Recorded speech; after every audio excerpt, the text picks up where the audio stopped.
Welcome to episode 190 of the Outdoor Biz Podcast. I believe achieving success in the outdoor biz is dependent upon embracing the outdoor lifestyle and learning from outdoor leaders that came before you. If you agree, then listen up for tips, advice, and hacks about growing or starting your career in the outdoor biz. My name is Rick Sayes. Welcome to the Outdoor Biz Podcast. Today's podcast is brought to you by Creative Live. Start learning for free today with their amazing selection of on-air classes. With over 1,500 curated classes in photography and video, money and life, craft and maker, art and design, and music and audio, there is something for everyone. I've watched many of their on-air broadcasts for free, or buy a class and own the content for life. Go to theoutdoorbizpodcast.com/creativelive and start building creative skills from the world's top experts today. You're in for a treat today. Sam Kabert from the Clone Yourself podcast talks about how he triples and quadruples his productivity by cloning himself. Yeah, you heard that right. His podcast, Clone Yourself, is all about working with virtual assistants to get more done. But first, if you're thinking about starting a podcast, visit ricksayes.com/podcast cheat sheet and get my 10-step guide to producing your first podcast. Go to ricksayes.com/podcast cheat sheet and begin producing your podcast today. That's ricksayes.com/podcast cheat sheet. Hey, Sam, welcome to the show. Hey, Rick, how are you doing? Thanks for having me. I'm doing great. How you doing? You over there in Santa Cruz today? I am not. I'm over the hill in my old hood in Silicon Valley at my buddy's video production studio and doing a little bit of batching and theming today for some podcasting. So, oh, very fun. Cool. Cool. Thanks for having me. Yeah, thanks for being on. So let's start off with how you got introduced to the outdoor stuff. I know you surf, and what other outdoor stuff do you do? Oh, man. So I grew up in Gilroy, California. So for your listeners that love garlic, that's the garlic capital, yeah. Yep. And grew up with horses, goats, chickens, all that. And Gilroy's, yes, it's like 30 minutes south of Silicon Valley. So it's like the outer touch of Silicon Valley and Bay Area. But it's still, especially growing up, very much a hick town. So grew up doing a lot of different stuff. I actually love boating and wakeboarding, and then I got into wake surfing. But I did Outward Bound, I think it was called. Yeah, Outward Bound, yeah. Yeah, so I did that when I was in high school, and it was 7 days on the Deschutes River. Nice. I think it was like 100 miles or something ridiculous, and then 14 days in the Three Sisters wilderness. Yeah. What made you do that? How'd you get involved in Outward Bound? My parents thought it would be a good idea because I was having those teenage years where I needed some structure, and it was rebellious, were you? Yeah, that type of thing. So what's funny on that trip? I'm a podcaster too for your listeners, so I don't want to talk too much, but it seems like we always do, right? Yeah. But on that trip, something happened with my thumb on the rafting where I thought I jammed it. And then when we went rock climbing after, I was like, yeah, there's something wrong with my thumb, but I was still rock climbing, just keeping my thumb out. And it wasn't anything too intense, but I came back home, went to the doctor, and he's like, oh yeah, you broke your thumb. Oh my God. Wow. It's kind of funny. That's crazy. It was probably 16, Yep. Those are fun. I used to lead some of those trips. Those are pretty exciting. Really? Wow. Yeah. That's awesome. So let's start out. You're a busy guy, man. You've launched 5 podcasts. You built a swag business, and you're a virtual assistant wizard. I kind of don't know where to start, but let's start with podcasts. Tell us about some of the podcasts. What are the 5 podcasts you started? Yeah, so I don't even know. I think I produced 9, and I've had 5. Yeah, that's so the most recent one's called Clone Yourself, and that one I'm teaching entrepreneurs how to scale their business by working with virtual assistants. Yep. And to your point, that kind of sums up everything that you said, because I've done so many different things that people have always asked me, how are you able to do so much? And I joke, I cloned myself, and by working with VAs. So now I'm teaching people, and that's the most recent one. The one before that's called Soul Seeker, which is about mindfulness and spirituality and what I call soul life balance rather than work life balance. So that's Soul Seeker, and that's a fun little passion project. And then the main show that we launched in January of 2017 is with my co-host Sergio Oliveri, shout out, and that one is called the Sam and Serge Show. I had that's our main one of Movers and Shakers, and my first one, and we're up at episode 106 or something.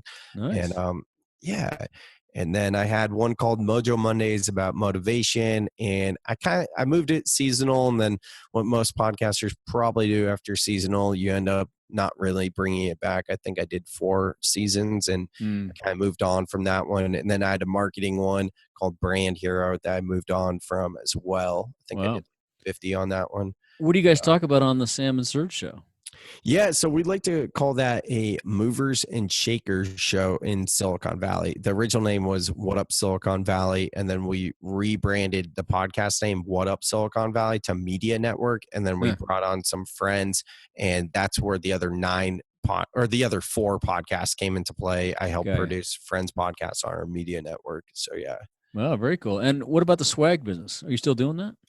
Yes, sir. Promotional products, branded merch. So that is my bread and butter, and it's what I've always done in terms of my professional career. And the podcast kind of came into play because the business was starting to run itself, and kind of a personal branding thing as well. So gotcha. Yeah. I may hit you up for some swag. I'm looking for some stuff. So let's do it. We'll talk later. So which of those businesses is the most fun and rewarding? Is it the podcast? Yeah, so we also have a food show on YouTube called Eat Up Silicon Valley. Where, cool. Yeah, we're my same co-host. Yeah, and then some books and some other things. But yeah, anyways, the food show is actually my favorite because it's very hang loose, and since it's not live, like we can be goofballs, and our virtual assistants will edit later to try and make us look as good as they can, because it's a tough task. But yeah. That's pretty fun. And what kind of food is it? Like all healthy eating and stuff, or what's the? No, it's we focus on mostly mom and pop small restaurants in mostly the South Bay, but we'll extend anywhere in the Bay Area. We've done a field trip to San Diego, but our big thing is like non-chains, or we try to not do chains, and we try to showcase the great food in the South Bay of Silicon Valley. Wow, very cool. Yeah. And how about, what's the most challenging of all that stuff you do? Is it the video part of it, the food? That's a great question, Rick. I would say kind of remembering which identity I am and when. That's a good point. I didn't think of that. Which role am I playing today? You're like an actor. I joke. I spoke at the National Swag Conference a couple of years ago, and I joked about how I have an identity crisis because all of these brands. So, yeah. That's funny. Yeah. So it's challenging to move from one to the next. So when you produce all these things, do you batch them? You must batch them just to keep it all straight, right? Yes. I'm a huge fan of batching and theming. I was going to say, yeah, you'd have to be, yeah. And we've talked about how you get it all done using virtual assistants. How did you get involved with virtual assistants? When did you hire your first VA? Well, that's a great question. So I like to joke that when I first started working with virtual assistants, it's kind of like when you go to the candy store and you do a couple samples of taffy, and then you end up buying something, but then you leave the candy store and you're just unsatisfied because whatever you end up getting, it was just like you already got full off the samples. And you know what I mean? So I first got started with VAs after I read the book. No, not Think and Grow Rich. The 4-Hour Work Week by Tim Ferriss. Yep. And yeah, amazing book. And I was like, oh, Fiverr. Yeah, sure. $5 here, $5 there. And I failed massively because I didn't have a plan. I was just kind of testing it out, and I wasn't really committed. So it wasn't until years later when I had an employee kind of abruptly leave my business. And it was right after I got really comfortable with him being my right-hand man, handing more and more off to him, and training someone underneath him, thinking I was about to scale, and then having to let her go, which was very difficult. And right after I let her go, that's when my right-hand man left. Wow. So yeah, at that point, I needed to figure out what I was going to do.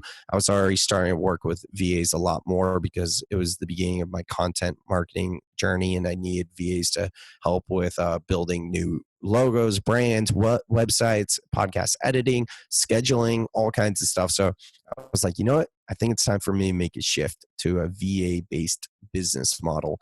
And that's what I did, and I haven't looked back. So, wow. How many VAs do you have now, approximately? I have one main one for my swag business Mm-hmm. and a couple support ones there.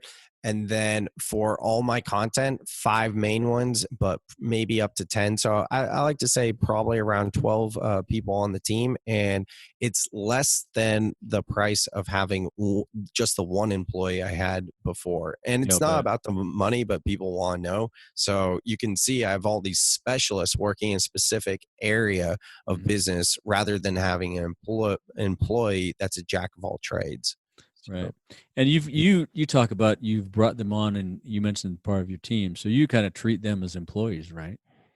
oh yeah, definitely. I Yeah. like to say that I look at VAs as if they were employees because Yeah. I think it's a mindset shift for us to remember that there's actually people out here on the other side of it. And a lot, speaking of the outdoors, a lot of the virtual assistants live a very outdoor lifestyle. I just had someone on my podcast and she was telling me about how her virtual assistant lives in Bali and he surfs all the time. And then he's Mm. going to Australia, chase the waves there, whatever. And Oh, cool. it's amazing because it really, the VA business model, whether you are the entrepreneur or you're the actual virtual assistant, either side, it really lends itself to get outdoors more. So Yeah. it's an Mhm. amazing thing.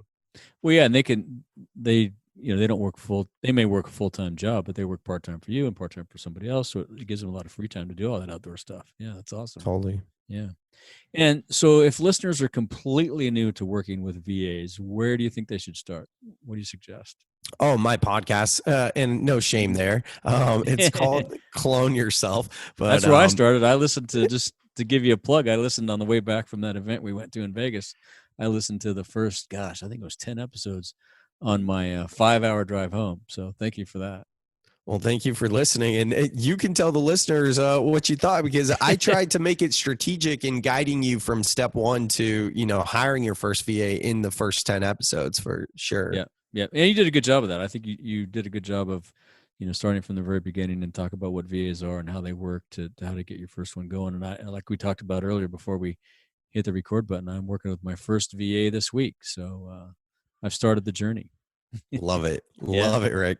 So if there were 3 actions someone should take tomorrow to begin their first VA journey, what would those 3 actions be, do you think? What should they do? Ooh, that is a great question. So I'm going to start with your why. And the reason why is because anytime things get tough and things will always get tough, whether it's in life or business, but as an entrepreneur, you are ready to ride that roller coaster even more than Right. So when you're having one of those pits, for me at least, it's best so for me to get through that pit by going back to my why, because that helps me get grounded and just remember like, hey, this is a marathon and yes, it's just another bump in the road. So I think that why for a lot of people is usually 2 things. It's either to free up your time so you can spend more time with your friends, family, traveling, that type of stuff, or it's to free up your time so you can focus on other areas of your business, which would likely be around increasing sales. And you do that by focusing on your strengths. So, very first step is your why. Yeah. And then I think the next step would be to take a good evaluation of your time and see where you actually spend your time, not where you think you spend your time, but where you actually spend your time. Right. And yeah, in the podcast and my online course and the consulting and coaching I do as well, I always give my students worksheets that help them uncover where they spend their time. So then you can kind of prioritize your tasks from there and what you could be doing, what you should be doing, even though I don't like the word should. So that's kind of like the next step. And then the third step is really creating that action plan and your goals so that you can begin to visualize what your life is going to be like after working with VA. So it kind of all comes together full circle going back to your why. That's good. That's what I did. I really did it so I could focus more on other parts of my business because I was spending so much time on, social media and whatnot. And hiring a Oh, VA it's a time frees me suck. up from all that. Yeah, it is huge time. So yeah, but got that going. Yeah. So let's shift the gears a little bit and talk about podcasting. How do you think, or what are your thoughts on how a business can benefit from a podcast? Oh, love that question, Rick. So the ROI, because numbers are real. So a lot of content marketers, podcasters, and just people in marketing will shy away from ROI. Not me, not me. I went into podcasting knowing like, hey, I'm all in on this and I really want this to work, but I'm not sure that will. And the only thing I was selling at the time was promotional products. So I knew the only way to track sales would be new clients coming in the door that were because of the podcasts.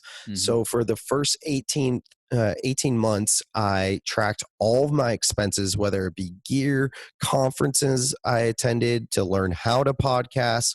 I tracked the cost of goods sold for the projects I was selling for new clients, like the cost of the items, the swag that I was selling. I tracked everything.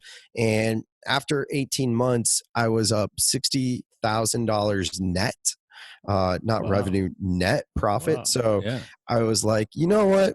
I'm tired of tracking this. It's been 18 months of tracking this, and I've always been positive. Like maybe not the first few weeks, but pretty early on, I was bringing on new clients. So the ROI is there for sure. And in marketing, you know, we're all about the touches. So if you're not seeing the ROI and you're not really tracking that ROI directly, I think that you can intuitively know that it's a good top of awareness marketing touch as well. Gives you more reach. Yeah. Yeah, for sure. And shifting gears again, sorry about that. We talked about your time at Outward Bound and whatnot. Do you still do that kind of stuff? I know you surf a bit, but do you still get out and paddle or get in the mountains a lot? Yeah, I'm a recovering workaholic. I've been grinding away the past 10 years and recently was named to the Silicon Valley Business Journal's 40 under 40. And with that, I was like, you know what? Time to move out of Silicon Valley, time to move over the hill to the ocean, 60 seconds away, and get outdoors more because that's what I love most and what I've been neglecting in my life, living in the grind of Silicon Valley, which isn't really an excuse, but it's just been the way I handled it. So yeah, I've been learning a surf. That's been a long time learning a surf type thing.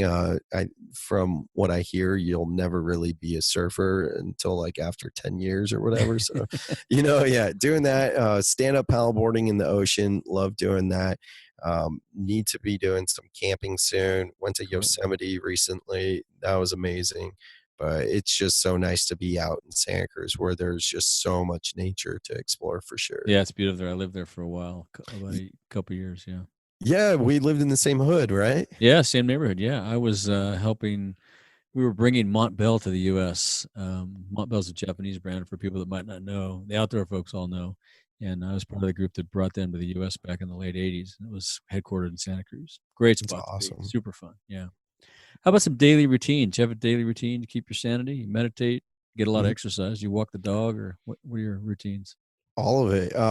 Yeah, I used to be a huge routine person, and that kind of like I'm talking like maybe 5 years straight, more or less the same routine. And longer than that, like other routines, but I'd say my meditation routine and morning routine was at least 3 years consecutive. And I kind of broke that when I had my spiritual awakening and ego death, or beginning of ego death, at least earlier this year.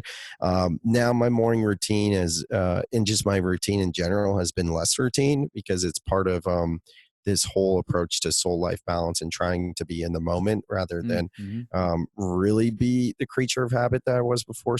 So there's a weird balance, but I definitely am trying to get my meditations in, and these days it's more in the form of doing yoga, and I try to do yoga 3 to 4 times a week. I'm not really doing as much meditation outside of yoga. And then I notice I have themed weeks. There'll be a week where I'm like surfing every day pretty much, or like every other day, and then I'm not running or swimming, or maybe I'm swimming too to complement it a little bit. And then there's weeks where I'm running like a madman, but I'm not swimming or surfing. And those are my 4 big things I would say: surf, paddleboarding 2, so 1A, 1B, and I wouldn't put this isn't in a specific order, but yeah, yoga, running, and swimming. Those are I Gotcha. stopped weightlifting, Rick. When I Really? moved to, Wow. yeah, I've been weightlifting since high school, like 4 or 5 days a week. Since high school, I stopped when I moved to Santa Cruz because I was like, you know what am I doing here in a gym? I need to get outdoors. Oh, And good. Yeah. yeah, so I'm using the time that spent weightlifting now and like surfing, paddleboarding. I've always ran outdoors, but yeah. Yeah. So. Good for you. Yeah. I still lift weights about 3-4 times a week. Just, I have to because my knees are so wrecked, and otherwise I wouldn't be able to walk. But and living here in Bishops, it's easier to get out and hike and do stuff outside. So it's beautiful. Love that. How about a favorite podcast or books you give as gifts? Joe Rogan's podcast, hands down. That's my cool. what's your favorite? I don't know if I have a favorite. I have a couple. Probably Tim Ferriss Show is one, and then there's an outdoor or retail industry specific called Channel Mastery that I listen to a lot. Kristen Carpenter, she was just on the show this last week preceding this one, and yeah, those are probably my two favorites. I have like everybody, all of us podcasters, I probably have like 9 or 10 in the queue, and probably binge like some here and some there, and then forget about like we really long love drives. You get long drives, you can binge out. So, and then you had another question. Sorry, I forgot. Favorite book? What about book or books you give as gifts? Think and Grow Rich is by far my favorite book, but for the theme of this conversation, definitely 4 Hour Work Week. Gotcha. Those are both good ones. Yeah, cool. And how about a favorite piece of outdoor gear under $100? Ooh, that my flip belt. Do you know about the flip belt? I don't. What's that? So I found this thing maybe like 4+ years ago, and I don't understand how it's not popular or like majorly popular, but it's this little like spandex elastic running belt where you can put your cell phone in, you can put your keys in or anything at all. And I have like, a big cell phone. It's like the iPhone Plus, and it's got a sticky case on it and a pop socket. So it's really big and bulky. Wow. Yeah. I shoved this thing in my little running belt, and I don't even notice my phone's there. It's so much better than an armband or anything else I've ever used for in hiking, anything. I climbed all over Yosemite with that thing too. Wow, we'll find that link to that in the show notes. Probably like $25. Yeah, I'll check that out. Yeah, we'll put a link to that in the books too. As we wrap up, is there anything else you want to say to our listeners or ask of our listeners? I just think it's awesome you're doing this podcast, and I think outdoors is something that we need to be doing more. I think there's a new hashtag, isn't it? Like opt outdoors or something? Opt outside. REI is opt outside. Yep.